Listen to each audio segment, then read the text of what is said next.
চট্টগ্রাম বন্দরের new marine container terminal ইজারা দেওয়ার সিদ্ধান্তের প্রতিবাদে এবার অনির্দিষ্টকালের কর্মবিরতিতে শ্রমিক ও কর্মচারীরা। টানা কর্মবিরতির কারণে চট্টগ্রাম বন্দরে কন্টেইনার হ্যান্ডেলিং সহ সব ধরনের কাজ বন্ধ রয়েছে। এতে দেশের প্রধান সমুদ্র বন্দরের কার্যক্রম অচল হয়ে পড়েছে। বন্ধ হয়ে গেছে আমদানি ও রপ্তানি কার্যক্রমও।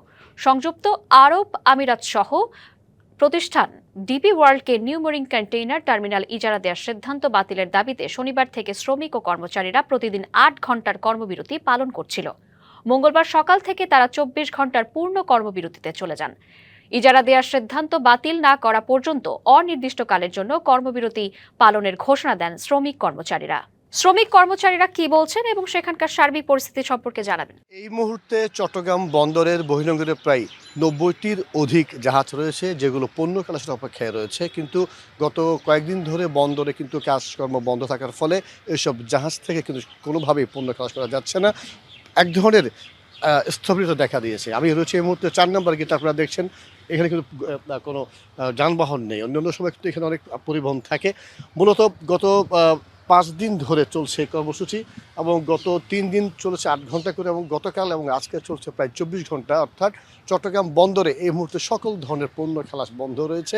এবং যারা কালার এক্সপার্ট এবং মাইল্ড অন হ্যান্ডস টেকনোলজি সমৃদ্ধ অরিক্স অ্যাডভান্স ডিটারজেন্ট পাউডার আপনার লন্ড্রি এক্সপার্ট।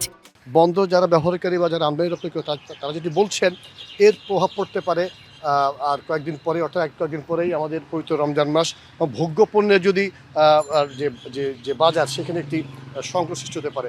একটু আসতে চাই একজন আন্দোলনকারী, আজকে তো আপনাদের চলছে ২৪ ঘন্টা, যদি এই বিষয়ে একটু বলতেন।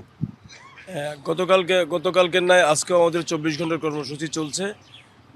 আপনারা জানেন যে এই কর্মসূচির কারণে মানুষের কষ্ট হচ্ছে, এটা অস্বীকার করার কোনো জো নেই। কিন্তু এই কষ্টের জন্য, এই আন্দোলনের জন্য একমাত্র সরকার এবং চট্টগ্রাম বন্দর কর্তৃপক্ষই দায়ী। তারা এখনও পর্যন্ত এই বিষয়ে সমঝোতার কোনো আলোচনার কোনো ব্যবস্থা গ্রহণ করেনি। সুতরাং আমাদেরকে আন্দোলন চালিয়ে নেওয়া ছাড়া আমাদের কাছে আর কোনো গত্যন্তর নেই, যার কারণে ভোগ্যপণ্য খালাস হচ্ছে না। এবং আমরা যেই অচলাবস্থা সৃষ্টি হয়েছে, এই অচলাবস্থা থেকে আমরা বেরিয়ে আসতে পারতেছি না।